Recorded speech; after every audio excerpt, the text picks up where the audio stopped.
ابو سفیان کے اسلام قبول کرنے کا واقعہ۔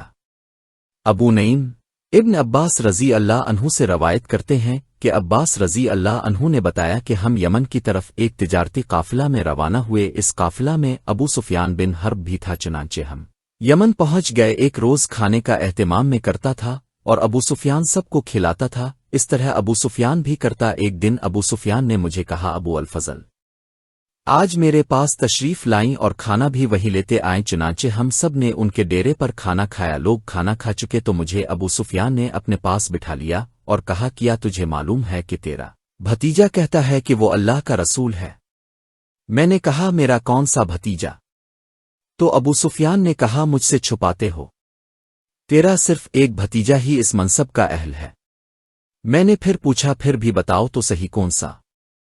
تو اس نے کہا، وہ محمد ابن عبداللہ ہیں۔ میں نے پھر کہا، کیا اس نے ایسا کہنا ہے؟ تو ابو سفیان نے کہا، ہاں اس نے ایسا کہا ہے، اور اس نے اپنے لڑکے حنظلہ بن ابو سفیان کا ایک مکتوب نکالا۔ اس میں درج تھا کہ محمد صلی اللہ علیہ وسلم نے اب تہوادی میں کھڑے ہو کر کہا ہے کہ میں اللہ کا رسول ہوں اور تم کو اللہ تعالیٰ کی طرف بلاتا ہوں۔ یہ سن کر عباس رضی اللہ عنہ نے کہا، جناب ابو حنظلہ میں اسے صادق سمجھتا ہوں۔ تو ابو سفیان نے کہا، ذرا غور کرو جناب، مجھے اس کا یہ کہنا پسند نہیں۔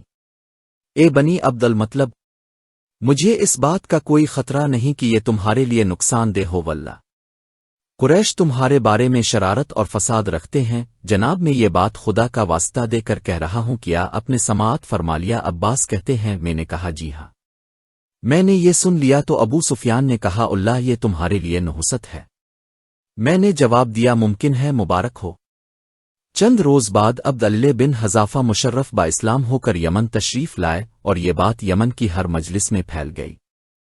ابو سفیان وہاں ایک مجلس میں بیٹھے تھے، اس میں ایک یہودی عالم بھی آتا تھا۔ ابو سفیان سے اس نے پوچھا، یہ افواہ کیا ہے؟ مجھے معلوم ہوا ہے کہ تم لوگوں میں اس مدعی نبوت کا چچا ہے۔ ابو سفیان نے کہا، ہاں میں اس کا چچا ہوں۔ یہودی نے پوچھا، حقیقی چچا؟ تو ابو سفیان نے کہا، جی ہاں۔ تو اس نے کہا، مجھے اس کے کچھ حالات بتاؤ۔ تو ابو سفیان نے کہا، مجھے گوارا نہیں کہ وہ اس بات کا مرگی ہو، میں اس پر نکتہ چینی نہیں کرنا چاہتا اور نہ کسی کو اس پر ترجیح دینا چاہتا ہوں۔ یہودی سمجھ گیا کہ وہ اس بات میں دخل دینا پسند نہیں کرتا اور نہ ہے نکتہ چینی کرنا چاہتا ہے۔ تو یہودی نے کہا، تو رات موسیٰ کی قسم، یہود کو اس سے کوئی خطرہ لاحق نہیں ہے۔ عباس رضی اللہ عنہ کہتے ہیں، پھر مجھے یہودی عالم نے بلا بھیجا، میں دوسرے روز اس مجلس میں گیا۔ وہاں ابو سفیان اور وہ عالم بھی موجود تھے۔ میں نے یہودی عالم سے پوچھا، معلوم ہوا کہ تم نے میرے بھتیجے کے بارے کسی سے دریافت کیا ہے کہ وہ نبوت کا دعویدار ہے؟ اور اس نے کہا ہے، وہ اس کا چچا ہے، حالانکہ وہ اس کا حقیقی چچا نہیں، البتہ وہ میرا بھتیجا ہے۔ میں اس کا چچا اور اس کے والد کا بھائی ہوں۔ یہودی عالم نے حیرانی سے پوچھا، اخوابیہ، اس کے والد کا بھائی؟ میں نے کہا، بالکل۔ تو اس نے ابو سفیان سے مخاطب ہو کر پوچھا کہ یہ بات درست ہے؟ تو ابو سفیان نے کہا، ہاں۔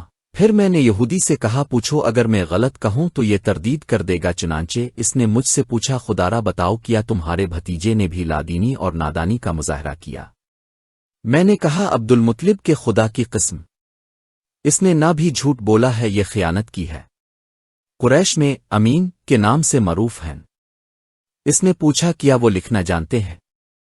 عباس رضی اللہ عنہ کہتے ہیں، میرے خیال میں تھا لکھنا ایک خوبی ہے، چنانچہ میرا خیال ہوا کہ میں کہہ دوں کہ وہ نوشت و خانت سے واقف ہے۔ لیکن ابو سفیان کی تردید کے خطرے سے میں نے کہا، وہ لکھنا نہیں جانتا۔ یہ سن کر وہ عالم بے ساختہ اچھل پڑا اور اس کی چادر گر گئی اور اس نے برملا کہا، یہودی تباہ ہو گئے، یہودی نیست و نابود ہو گئے۔ عباس رضی اللہ عنہ کہتے ہیں کہ جب ہم اس مجلس سے اپنے ڈیرے پر آئے تو ابو سفیان نے کہا، جناب آپ کے بھتیجے سے تو یہودی خائف ہیں۔ میں نے کہا، تم نے ماجرا دیکھ ہی لیا ہے، جناب اس پر ایمان لاتے ہیں؟ اگر وہ واقعی اللہ کے رسول ہوئے تو تمہارا شمار اولین مسلمانوں میں ہوگا، بصورت دیگر اب کے ہمراہ اور لوگ بھی ہیں۔ یہ سن کر ابو سفیان نے کہا، جب تک میں کدیک میں حملہ آور فوج نہ دیکھ لوں مسلمان نہ ہوں گا۔ عباس رضی اللہ عنہ کہتے ہیں، میں نے اس سے پوچھا، یہ تو کیا کہ رہا ہے؟ تو اس نے کہا، بے ساختہ یہ فقرہ میری زبان پر آ گیا ہے، مگر مجھے پورا یقین ہے کہ اللہ تعالیٰ کدیک پر حملہ آور فوج کو تباہ کر دے گا۔ عباس رضی اللہ عنہ کہتے ہیں، جب رسول صلی اللہ علیہ وسلم نے مکہ فتح کیا اور ہم نے کدیک سے فوج کو حملہ آور دیکھا تو میں نے ابو سفیان سے پوچھا وہ بات یاد ہے؟ تو اس نے کہا واللہ بالکل یاد ہے، اللہ کا شکر ہے کہ اس نے مجھے اسلام قبول کرنے کی توفیق عطا کی۔ یہ حدیث حسن ہے، اس سے نوروزیہ اور عمدگی ظاہر ہے اور اس پر صداقت کی جھلک ہے، وہ اس کی سند میں بجرو راوی بھی۔ واللہ علم۔ ایسا ہی ایک واقعہ ابو سفیان کا امیہ بن ابیسلت کے ساتھ اس سے پہلے بیان ہو چکا ہے، اور ہر قتل کے ہمراہ بھی ابو سفیان کا ایک قصہ آئندہ بیان ہوگا، جس میں اس نے حضور صلی اللہ علیہ وسلم کی آمد اور اب صلی اللہ علیہ وسلم سے محبت و عقیدت کا بے پناہ اظہار کیا ہے کہ کاش میں اس وقت ہونا تو ان کے قدم مبارک دھو کر پیتا۔ حافظ ابو نعیم نے دلائل میں بے شمار ایسے واقعات بیان کیے ہیں جو نہایت عمدہ اور ہیں۔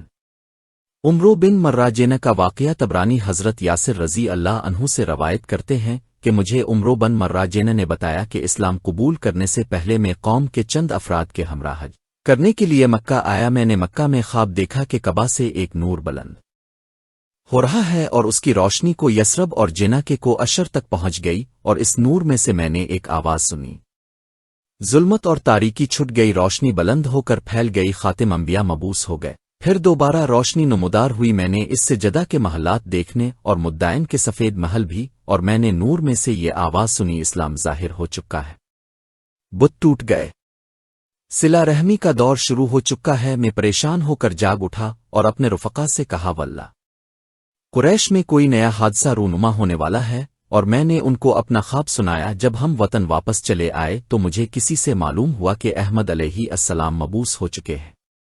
میں آپ کی خدمت میں حاضر ہوا اور اپنا خواب سنایا تو رسول اللہ صلی اللہ علیہ وسلم نے فرمایا میں نبی ہوں اور سب اولاد آدم علیہ السلام کی طرف مبعوث رسول ہوں، میں ان کو اسلام کی طرف بلاتا ہوں، میں ان کو قتل و غارت سے محفوظ رہنے اور صلہ رحمی کی تاکید کرتا ہوں، اللہ تعالیٰ کی عبادت اور بتوں کے ترک کرنے کی تلقین کرتا ہوں، حج کرنے اور 12 ماہ میں سے ماہ رمضان کے روزہ رکھنے کا حکم دیتا ہوں۔ جو شخص ان احکام کی تعمیل کرے وہ جنت کا مستحق ہے، اور جو شخص انکار کرے وہ دوزخی ہے۔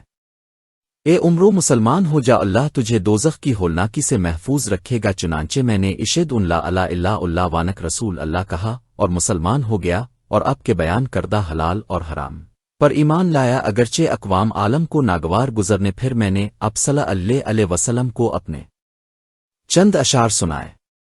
ہمارے ایک بت کا میرا والد مجاور اور خادم تھا، میں نے اس کو توڑ ڈالا اور رسول اللہ صلی اللہ علیہ وسلم کی خدمت میں حاضر ہو کر کہا میں شاہد ہوں کہ اللہ برحق ہے، اور میں سب سے پہلے پتھر کے خداؤں کو ترک کرتا ہوں۔ میں نہایت کوشش و کاوش سے آپ کی طرف ہموار زمین کے بعد بیاباں کو عبور کرتا آیا ہوں، تاکہ میں سب سے بہتر انسان اور والد کا مصاحبہ اور رفیق ہو جاؤں۔ وہ اس اللہ کا رسول ہے جو آسمان پر لوگوں کا مالک ہے۔ یہ سن کر رسول اللہ نے عمرو بن مرہ کو خوش آمدید کہا۔ اس کے بعد اس نے عرض کیا رسول اللہ صلی اللہ علیہ وسلم اب مجھے قوم جہنہ طرف مبعوث فرما دیں، شاید اللہ تعالیٰ ان پر بھی مہربان ہو جائے جیسے مجھ پر مہربان ہوا ہے۔ چنانچہ اب صلی اللہ علیہ وسلم نے مجھے فرما کر نصیحت فرمائی، نرمی اختیار کر، سیدھی بات کہہ، سخت مزاج اور تند خون ہو، تکبر نہ کر اور حسد نہ کر۔